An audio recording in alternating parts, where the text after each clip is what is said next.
seems like it's been forever since I've done a video, especially with more. And then we have another guest named Tom, and it's not really a guest. We're family that meet on Wednesday night, but here of late, there've been a few issues on Wednesday night. So today we thought we'd bring a round table discussion here tonight, or whatever it is, your time, to talk about what is spiritually woke. What does that mean? What does that mean for you? So just hang on. We're going to get into this thing. We'll bring them on, but let's get going.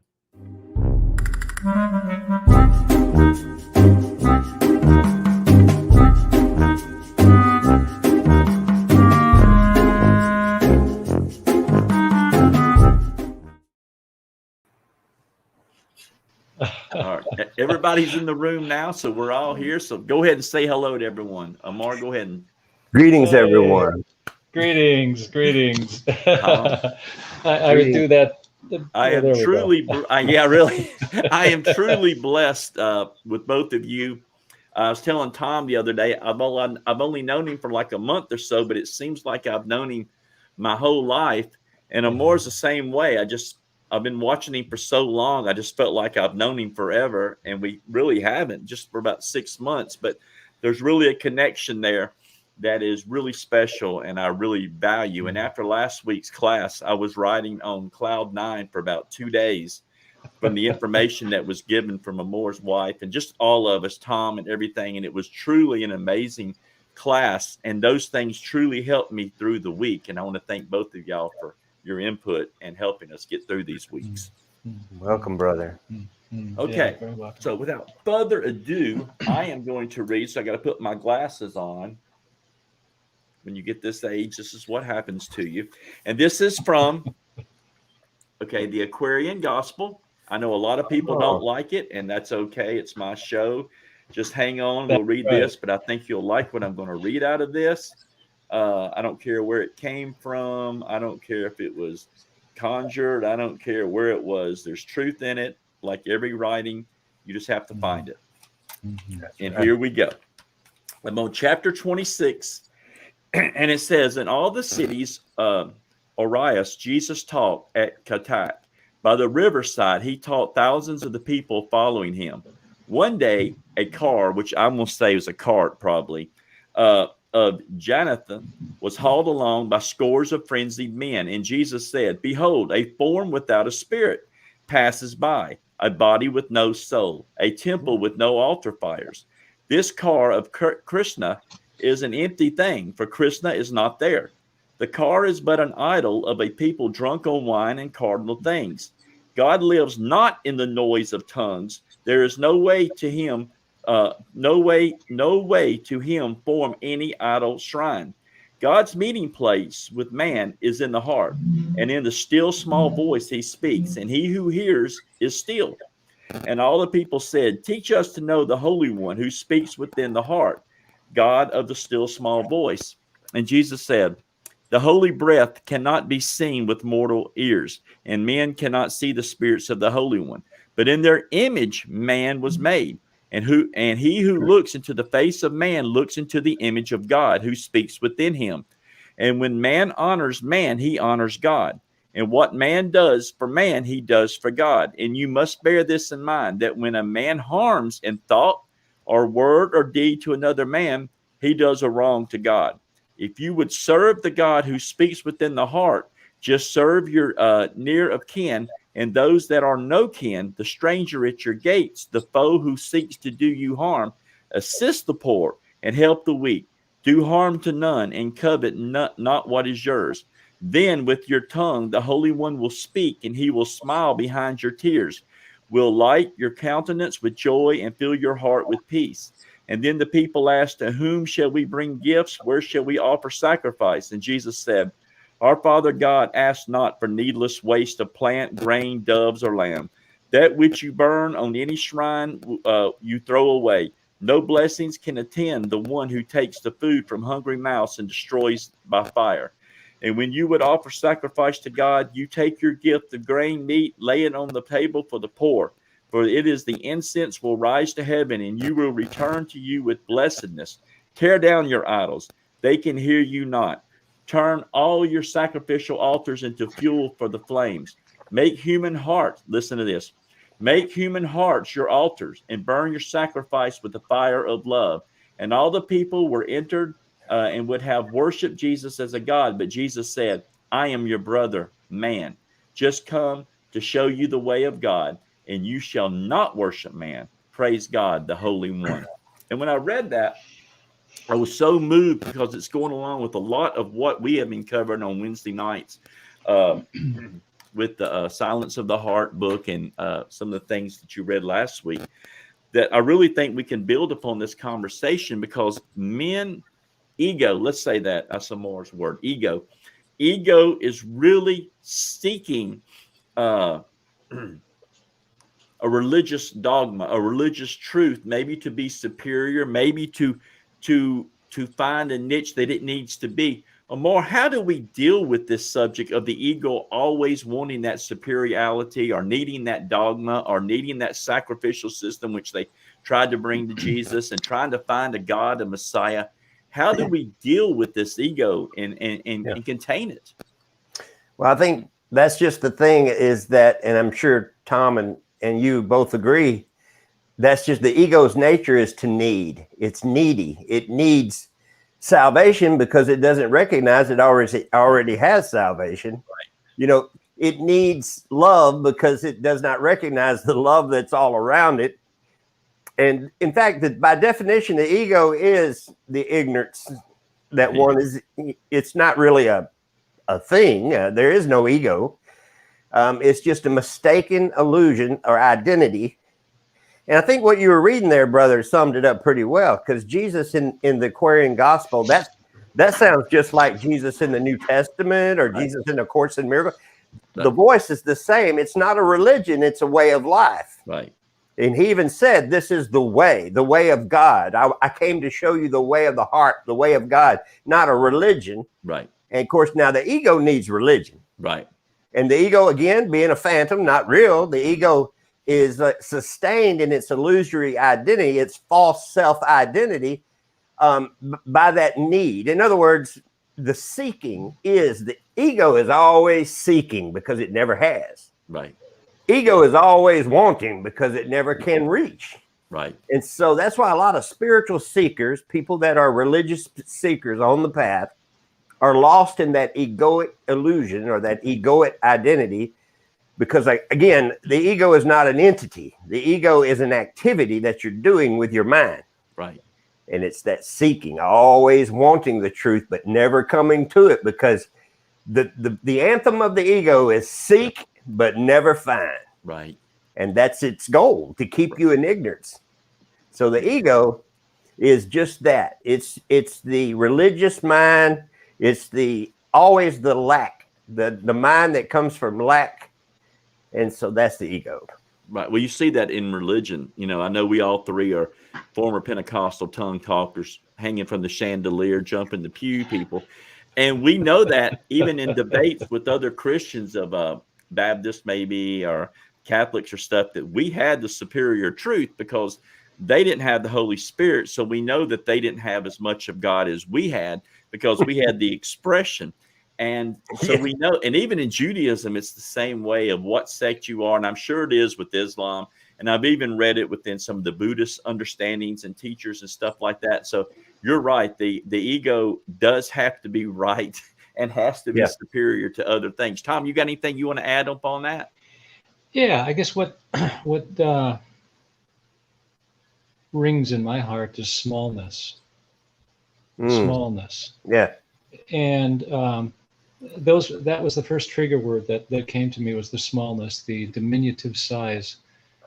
Because in smallness, you'll find enlargement. Mm. And in the smallness of yourself, you really do find your true identity in God. Right. And yeah, that Nice. and that's a good thing. It is a really good thing to just lose yourself, because you do find yourself. Where have we heard those words before? Yeah. And I've found some of the most powerful teachings or things that have really resonated with me in things that were very small, and yet so detailed and so beautiful. There's such a beauty in smallness, and but you get lifted up in that smallness. If I could say that, I don't know. I'm just trying to find the right words here, but there seems to be a lifting up in smallness. It seems to infuse the essence of your being and creates this real sense of burning fire in your own heart, a fire of love, a fire of appreciation, a fire of it doesn't matter. But what it's just the smallness of living small. I found some of the most powerful people that I've come in contact with are the small people, the people that Right. don't say too much, the people Right. that don't have it all figured out. They just live. They just live, and that living and that life is so pure. It's so clean and clear. So those are just a few thoughts, Rebel. Well, I'm Yeah. I'm thinking, as we're talking, all the talk right now is about what's going on in the world right now, which we know that's a farce also, really, but it is something that does affect each one of us. And as we see things coming in line and things happening in the physical, within the flesh and everything like that, one of my biggest concerns is I do believe that we may see some structures of religion actually shake and fall with dogmas, and we see this happen. And also in this Aquarian gospel, there's a chapter I was going to read when the Aquarian age was on its part. All of the spiritual leaders of Buddhist, Jewish, and all that got together, and they said, "Okay, we're basically coming into a new dimension. We're coming into the Aquarian age again. How do we advance the understanding of God?" Because as they said, back in the day, he would, you use an idol because that's the way people could understand God. And then you went to the planetary systems. The sun was God and moon was God and all that. And then we developed more into, the old man with the beard sitting up in heaven looking at us. And so we know that there are ages, even spiritually, that we're looking at. Now, I'm not talking about New Age, no God, wear your crystals, which I don't, if you do that, that's not my business. I'm just saying, we're talking about actually, like Tom said, a very small understanding of our creator of truth, that I really feel like that as we enter the times that we're fixing to enter into, everybody talks about financial collapse and everything. Amar, I really feel like we're fixing to see a spiritual collapse, a lot of also with some of these doctrines and dogmas and stuff that we're looking at. It's not a bad thing. I think they're connected too, Yeah. because I think the financial collapse and the world collapse and the collapse of society, the collapse of government are all a manifestation of the collapse of spirit. I mean, there's a reflection there, not that it can't be used. It can all be used for spiritual awakening, however, but yet it's very much connected. Right. Tom? Simplicity comes to me. It's the simplicity of this experience that we call life and relationship with each other, and in that simplicity, I find the reality of God, whatever name you want to call, however you want to call it, and the simplicity of it, and I guess it's the openness to whatever comes, and acceptance of the fact that I'm trying to find the right words here, guys. Just simplicity, acceptance, non-resistance, and blending. There's the word, just blending. I was taught, I practiced Aikido for quite some time, a long time ago. And one of the first things that I learned, and this principle kind of stayed with me, is that when there's a forward movement, you don't face it head on, nor do you aggressively go to it head on. What you do is you step aside, blend, and then direct the flow. And perhaps we will be given a sense of being able to direct the flow of what's taking place today. I don't know, but I will be just being available and I'm not going to fight it, nor am I going to resist it, but I'm going to try and blend with it in any way that any type of divine insight and wisdom that comes, to be able to blend with it and to redirect it in a good way. Is how I'm looking at it right now. And I have many people that are thinking, well, yeah, such and such a thing is going to happen tomorrow, and all this, the 23rd. And I'm thinking, well, what if it doesn't? What if it doesn't? Or this person's going to arise and this is going to happen. But, I'm really okay with what happens right now. Yeah. Right. Because I do sense that it is moving in a specific direction. I might not understand it all, and I'm okay with not understanding that either. Right. But I'm going to be present and respond sincerely from the very center of my heart and my being, and let that life flow out of me and through me and to others. Right. So, Thank you. Yeah. kind of a long answer, but No, actually, I appreciate that, Brother Tom. It's true. The same thing's been coming to my wife and I. It's like, we're very aware of events that are taking place in the illusion of time, because we're here in this time-bound world for a reason. I mean, it's not that we negate our experience here. We understand the illusory nature of it. We understand it's not real in truth. In reality, in spirit, nothing can hurt you. Right. And but that doesn't affect it. But you can definitely be shaken in this dimension, and I believe trials and tribulations serve a purpose. So this is no different. The world is in crisis right now. We're going through what they call the Great Reset, and for the elites of this world, this is the end game. Right. And I'm even suspecting that we're in some kind of depopulation program, right? In the middle of some kind of. And perhaps even a bioweapon of some sort that's been released. Who knows? Right. But nonetheless, the world is acting as if it's so, and accordingly. And so you have to face it. And so my wife and I are looking at it this way. Yes, this is frightening. And, all things new are frightening, especially when it looks like it may do some damage to the body. Right. But we're not a body, and there is a God. There is a God. There's a creator. There is an infinite source. Now, I'm not talking about Yaldabaoth or the false deities. I'm not talking about the fallen God of creation that we see in the religions. Right. Yeah. Because I believe with the Gnostics that God is not the true God. As we talked about in our last talk, I believe on our Zoom class, the true creator God is Ein Sof. It's beyond this dimension. Yes. This is where we're from. Right. And in that fallen Plemora, what did we expect when we fell from that Plemora, that absolute real world? We fell from the real world into a inverted. This is an inverted world. I'm sure you've noticed. Everything here is satanic, and I don't mean that in a devil with the horns kind. I mean, it is literally satanic because of the egoic nature of this program that we're always operating. Everything here is a denial of God. Right. Everything. You turn on the television, denying God. Right. You go, no matter where you go. And the only beauty, if you'll notice, there is some beauty here as well. Yeah. Because this world was created out of a pattern of something that was real. Right. And this is the Gnostic teaching, that true reality was duplicated and made into a false world or a simulation. This is a simulation in the mind. This is a simulation because it's in the mind of God. You see, everything's a simulation. When you dream at night, that's a simulation in your head.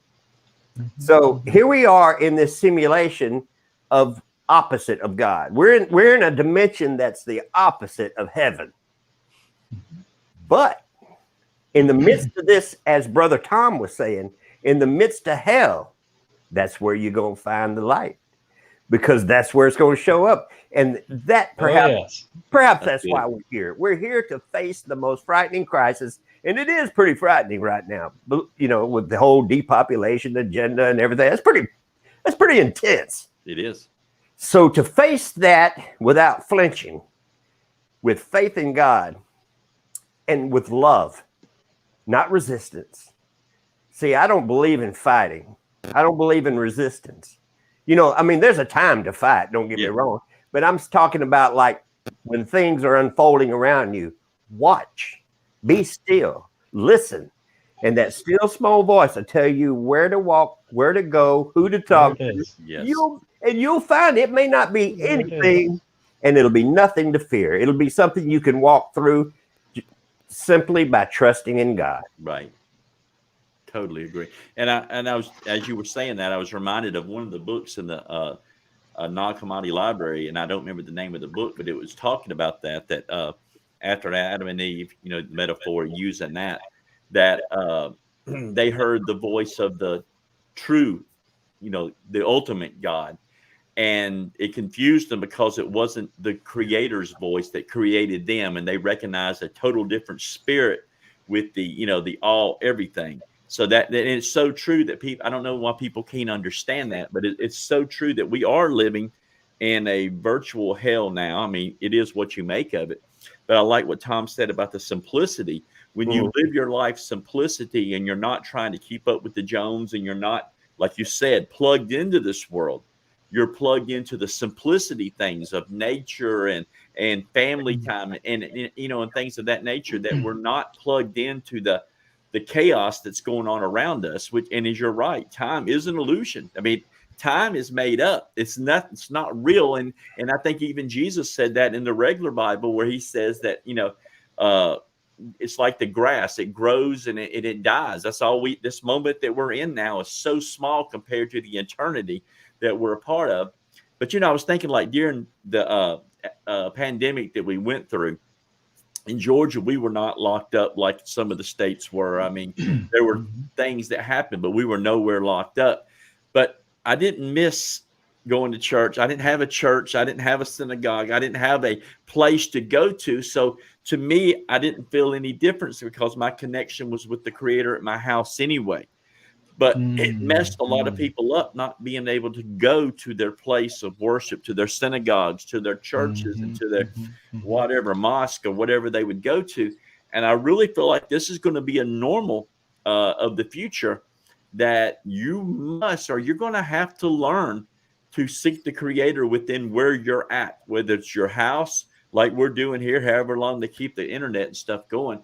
But this is going to be the important stop of understanding that the times of having the buildings and the congregations, synagogues, churches, temples, whatever you want to call them, we may be seeing an end to that coming up. I'm not trying to be doom. I'm just seeing the realities of what they set up with last year is what's going to happen in the future. And it's really important, I believe, that you find that place of connection, that you find people that can help you connect to the Creator through simplicity, not through elaborate rituals and do's and don'ts of men and do's and don'ts that they say is of God and stuff like that. Because, man, I'm so glad I'm free from a lot of that stuff today. I don't know about you, but I know I am.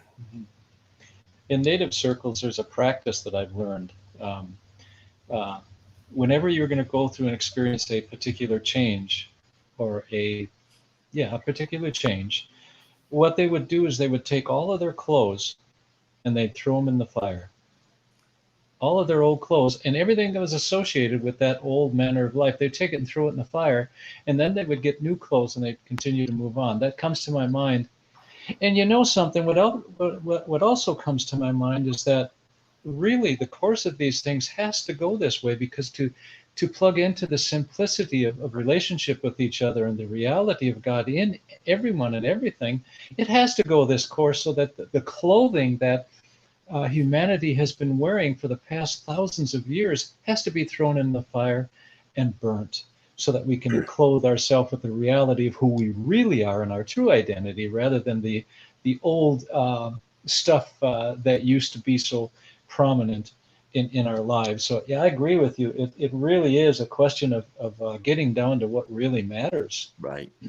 And does it really matter if we get together in a building? Well, it might be nice if you have a lot of people, but I'll tell you something, the people that I get together with are my neighbors. Yeah. There you go. And we've got people coming to our house and have during this whole, I'll say it, I don't care what anybody thinks, is that during the whole COVID thing, people come to our house all the time, 24/7, no masks, no nothing. Right. And there was a real sense of simplicity and joy in the fact that we got together. Sure, some people were concerned, but what we have, we give, and what we have, we share. And so I heard a wise man once say that that people were talking about communism, and I'm not a communist or anything like that, but this particular individual said, well, communism is good because all the false ideas and concepts of God then fall.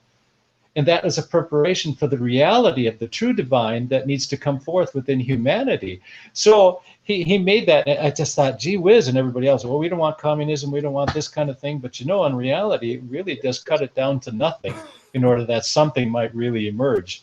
So that's just an interesting thought that comes to my mind that I wanted to throw out there. I agree. Awesome. Maybe there's two versions of communism. Maybe there's, just like there's a higher mind and there's a lower mind. Right. The ego's version of communism is enslavement. Right. But the divine, which if you notice in the scriptures, the Church of God, the first very church, they were very communist. Oh, very communist. But they were out of love. See, that's a difference. Now that's the communism that I would be into right there, because see, there's two different versions of communism. Right. There's That's Acts 1-4 right there is what you're talking about. Yeah, there's God's definition of communism, which love ye one another. Right. I mean, heaven itself is described in a very communistic way. Yep. Nothing but absolute perfect oneness. I mean, hey, how communist can you get? But but the ego's version of that is total enslavement. So I've seen. Yeah. Well, I mean, you talk about that. Pull all your resources together. Take care of those who don't have. What's wrong with that? Now, in the ego version, you're looking at an elite system that's taking care of them. But in a love system, we're making sure everyone's taken care of. And even in that, when I read in the Aquarian Gospel, Jesus says that instead of sacrificing on to God who don't even want it, sacrifice and feed the people around you. Feed the people, feed the poor. And when you do it to them, as Jesus said in the regular Bible, you've done it unto him, unto God. So I mean, that's the thing I think, even as we're entering into this, whatever we want to call it, is we're going to have to be very sacrificial with our love for other people and stuff. And something that Amar spoke to last week, when he talked about when we judge somebody in this flesh or in this realm, that is crucifixion, because it separates us and it separates them also. We're causing separation from not only the Creator, because we are taking a step outside of his will, but we're also causing a separation between us and that person also. And I think that's a very important thing, that we realize that there's so much more to it, that when you do it unto these, you do it unto me. It's new concept. Everything you do unto others, even those that hate you or whatever. Yeah, you're not stupid. You don't put your head over the guillotine and for no reason. But the spark of God is in every human being, and it's a hard concept to realize that when you look at someone who maybe despises you or hates you, really the Creator is in that body somewhere. I mean that, and if you curse that person or whatever, you're doing it to the Creator, and that's a hard balancing act for someone like you to realize. I don't know if it's appropriate to share this, but yesterday, or not yesterday, but the day before in the morning, I had I saw something. I saw a vision, if you might call it. And it was from the Old Testament. It had to do with Jacob and Esau. And when Jacob and Esau came forth, well, Esau came first, but Jacob grabbed a hold of his heel, and he was pulled out of Rebekah's womb. Now, I looked up, I did some investigation on the word Rebecca, and I looked up all the letters, which is part of the revelation that was given to me. And I thought, well, I looked at each and every letter, and it really spoke to me that part of our destiny in coming into life was a part of the Rebecca experience that we all experience. And that womb needs to be busted. It needs to be broken. And sometimes those that would appear to be antagonistic, as you've been saying, Mike and Michael and Amor, is that sometimes in order to come out of that womb, we have to grab a hold of the Esau. Wow. in our own hearts and our lives and with those around us. And that's what pulls us out of that restrictive Rebecca womb into this new setting, into this new situation, which includes a blessing for all people. But there's always the chance of corruption that can enter into that whole thing too. You know, you try to get it through sneakiness and deception. It doesn't happen that way either. I mean, okay, you know, the divine uses it, Creator uses it, but I was struck with that. I just felt to share that. I hope it's not confusing, but it was. It really, really struck me. Yeah, nice. Yeah, you know, I was looking at somebody says one to me. It says, "Amor, what could be worse, you know, than to have if these people get their new world order, these elites, this World Economic Forum, and these United Nations founders, if they get their new world order, I mean, that would just be awful, wouldn't it? And what could be worse?" And I said, well, what would be worse is that we do go back to normal. Ooh, yeah. That's true. That would be even worse. Right on. Right on. Either way, you're screwed. Right. Yeah. Unless there's an awakening, right, that something brand new happens out of all this. Right. Now that, I believe, now that's what's going to happen. Yeah. Well, I see it across the internets. I see it across the YouTube pages. There's more of an understanding of what we're talking about, more of a spiritual understanding of meditation and things. And yeah, you've got a lot of other things out there too dealing with this. But I'm seeing more and more, like, you know, Marty Leeds. I love watching. I've been watching a lot lately on, man, just I wish I understood half of the things he understands. That I'm just like, dude, you're losing me. But I love watching his stuff. And there's other ones that I really love, you know, talking about the meditation and loving people and stuff like that. And I really feel like as this thing progresses and we go deeper and deeper down this rabbit hole, that this is all we're going to have. And it's all we need. As Tom said, simplicity. It seems like a big drop off, but really this is probably the best elevated state we could be in, and we don't even realize it. Yeah. Yeah. I think it's getting all humanity in touch with their mortality too. Yes. Because like Tom said, that smallness, when you really go into the mortal, that limited self that's going to grow old, get sick, and die one day. Right. If you embrace that fully with all compassion and love, you'll find a portal. Yes. Where you'll fall through that portal, and you'll go through that gate, and you'll come out expanded. Yes. Because, in other words, when you face your mortality, when you embrace death totally, which is what people are being forced to do, really. You know, because a lot of people, if you ever notice, I used to sit at the coffee shop and just watch people.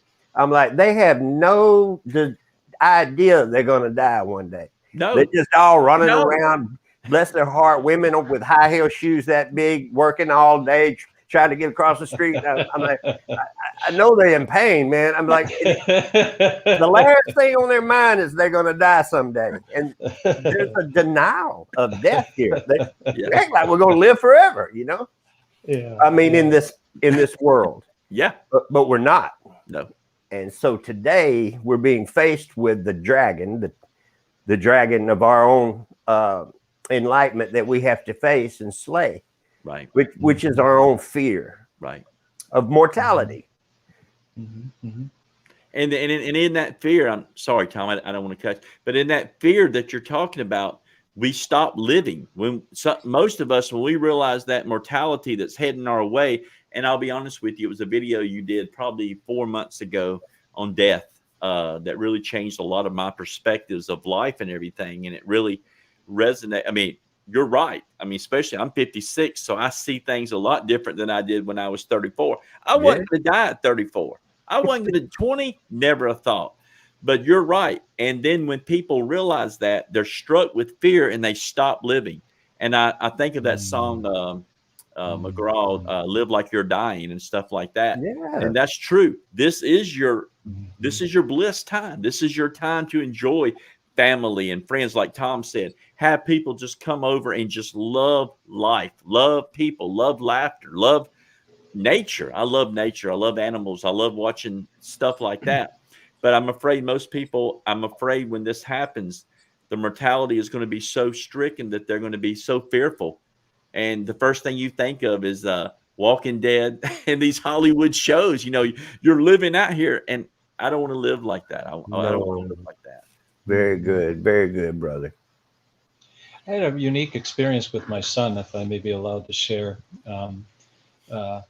He's talking about the election and all this kind of thing, and he said, "Well, I voted for Biden," and I said, "Well, why?"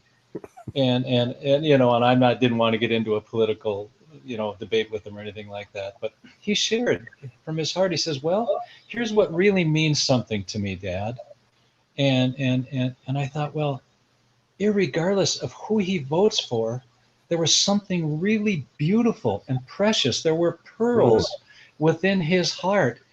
And I thought, well, and I think that's with a lot of people that there are pearls within their heart, that once you get and you make that connection with them, that you can really stand with them. Right. And you can stand with them, and you can maybe walk out the whole thing together with them. But once some of those hard shells fall to the wayside, you begin to see the jewel and in the precious gems that are there within people's hearts and lives, irregardless of the mimetic aspect of things. People will go along with the crowd kind of a thing. Once you separate them from the crowd, you'll find that there's some real precious gems within every particular individual. That is what I connect with. That is what I unite with. There's the reality of the divine nature within all people, that once some of this crap fades, it's got to happen. It's got to happen. We've got to go in this particular direction. I mean, sorry, I'm going on and on here, but beautiful. Very good. Yeah, love holds no position. And for you, Tom, for you to recognize that bubbling love or that bubbling desire or treasure within your son, even though you're not into politics or anything, but you recognize there's something divine in him seeking a way of perfection. Right. And so you've noticed that. And you can notice this in everyone. Love holds no position. Now I'm into flat earth. I'm a flat earther. I believe the earth is a flat stationary plane that I believe we're on an infinite plane or some type of plane. I believe there's an etheric dome over it, just like the Bible says. And I believe NASA lies and all that. But guess what? I can sit in a room with people that don't believe that and talk all day about love and light and joy. And it doesn't matter one bit. I could care less. I love the idea of flat earth. Right. Yeah. But I'm not going to argue about it. Right. It's not the thing. So love holds no position. No. And the Course of Miracles said I would rather be loving, or I'd rather be peaceful, and I would rather be happy than right. Right. There's an old German philosopher that made a statement that really hit me. I can't remember his name, but he said, "We hear not with the ear. We hear not with the ear." And it doesn't have to do with our physical ears. It has to do with another dimension of hearing that exists deep down within the heart of all of us. Yeah. And I just thought I'd toss that out there. We hear not with the ear. That's good. Yeah. The Course, I'm sorry. Go.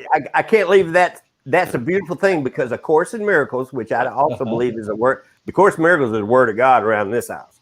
Right. And we love that and the Gnostic books, but Course in Miracles is the top. And it says that these bodies' eyes were made not to see. The body's ears was made not to hear. Yeah. And if you start looking at it in the archons, in the Gnostic sense, the archons manifested this dimension through the demiurge. And the demiurge created this universe to block us from the world above. Yes. And so everything here, the sense body mind mechanism or matrix, the matrix is the body mind mechanism. Right. And that's all the ego is a body mind mechanism just operating and going. And it was made to go, and it's like a computer program that keeps you from recognizing that intuitive ear. You see what I'm saying?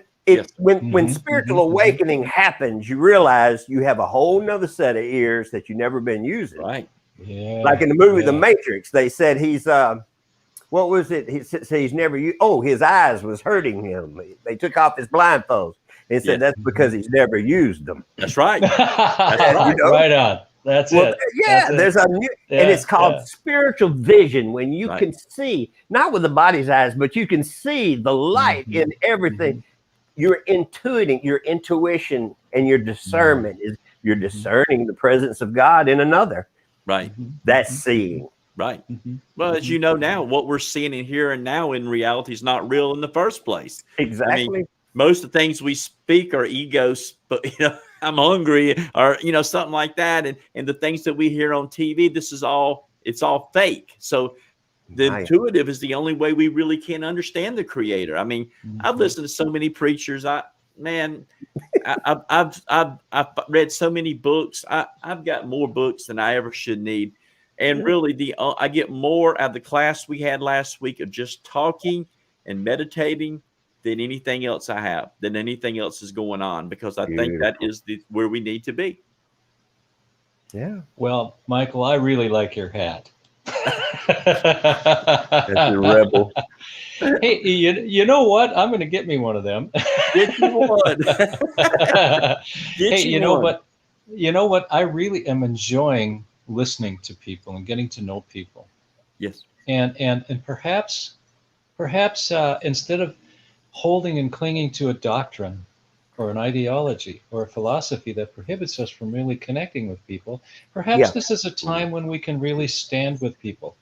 What does it mean? I mean, you probably heard the instruction, the parakaleos, the one called alongside to help. Maybe that's us, guys. Maybe that's us.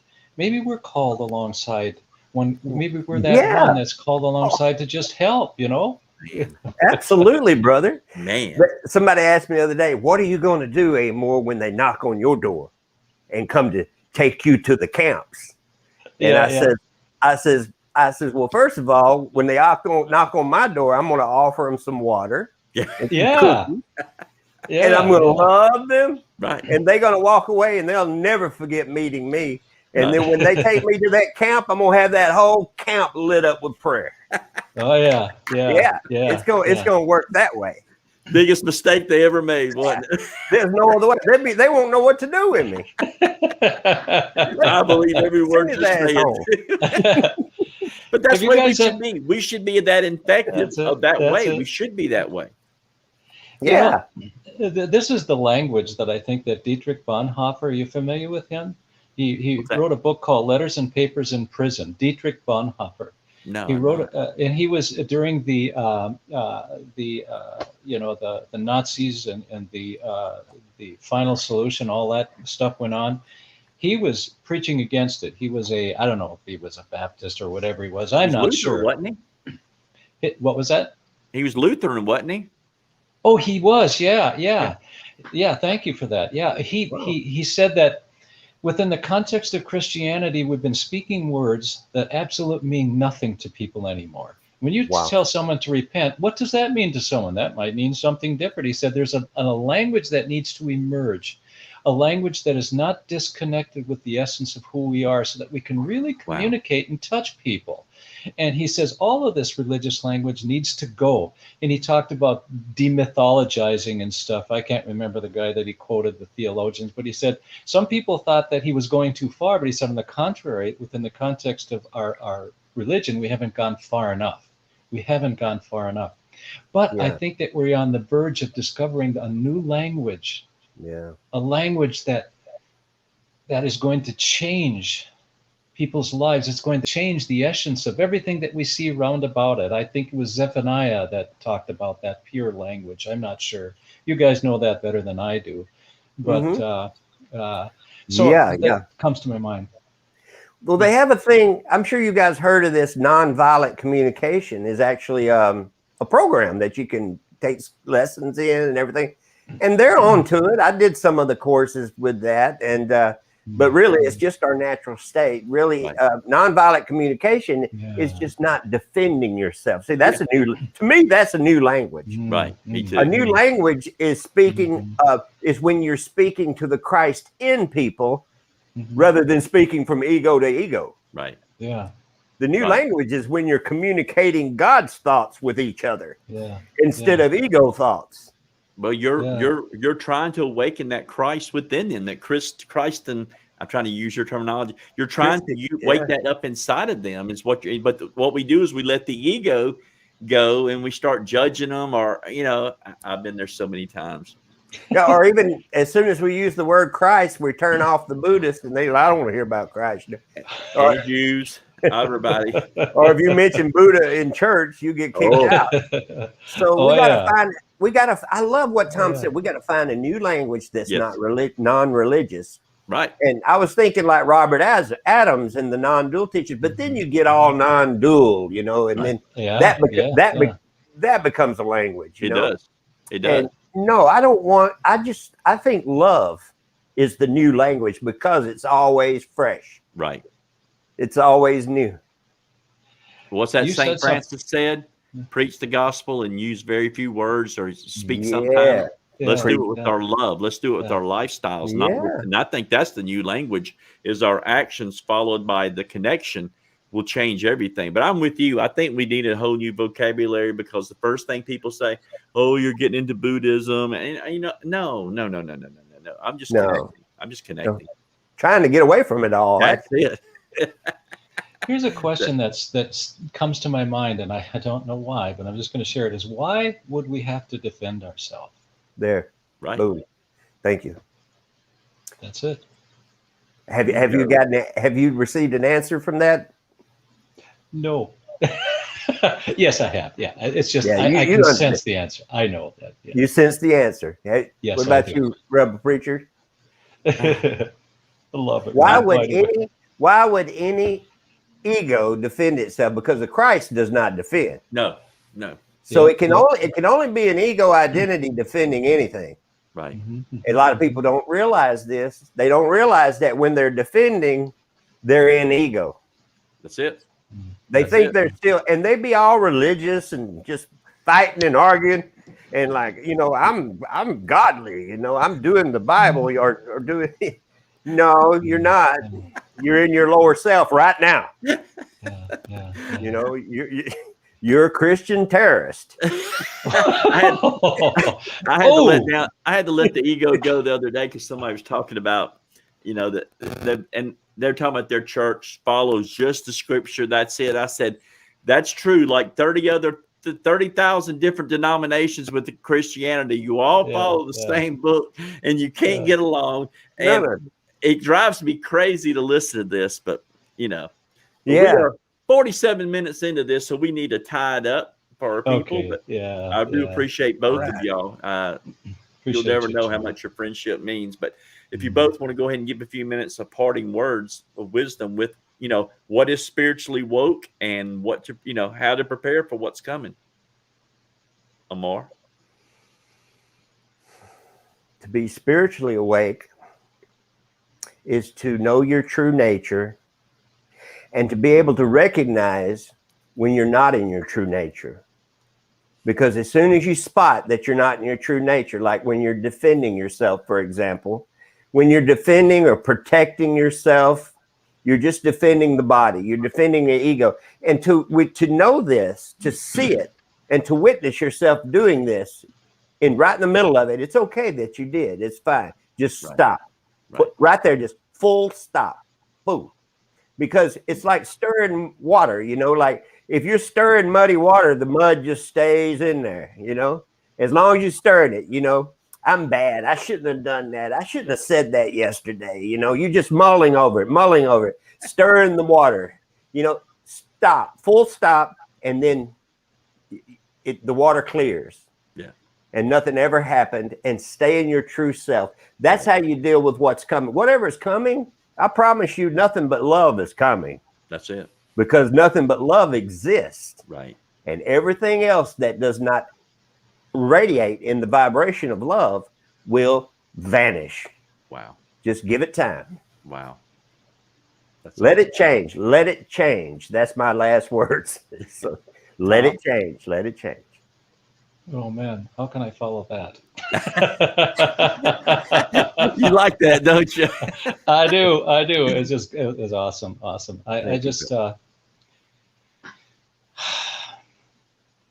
what's coming must come. Yep. And what is. And so we are. Yep. And we are that which will come. And that which we are will no longer be. Right. Because that which we are is still yet to be. Right. And so I'm embracing that which comes. I don't know where that's coming from, guys. But, I hear it. I hear you. What and- could and- come? Everything is you. What could come but you? Yeah. Right. Yeah. Yeah. There's only one thing here, and that's us. Right. Yeah. Yeah. That's awesome. Yeah. That's awesome. But I still want one of those hats. We're gonna get you one, Tom. I'm gonna get you one. Yeah, all three of us, man. But I do appreciate both of y'all tonight, and I hope this appreciate you too. conversation helps with people who are trying to figure this thing out or living in fear for what's going on. I love what they both said was let it come. You know, it's going to change you for the better. It's not going to be any worse. And you know, go ahead. One more thing. Didn't the Bible say that in the last days there would be a beast rise up out of the sea of humanity? And isn't this beast the kings and princes of the world, that they would seek a one world United States, a United Nations government? Yes. So why should it be any surprise what's happening? I mean, even if you look in the book of Daniel, you have the head of gold, the breastplates of iron and bronze and all that, all the way down to the feet. And in the days of these kings, the feet, right. a stone came from heaven, which is out of time. Right. And nothing, and the kingdom of God filled the whole earth. That would be your whole earth, you. Awesome. So it's like, what's there to fear when we know how the story ends? Right. That's if you're going by the Bible. Ego. That's what it is. Well, thank both of y'all so much, and we're going to definitely do this again. I love this. I like this fellowship and what we're giving. So until next time, y'all have a fantastic week, and remember, don't fear it. Let it happen. Let it change.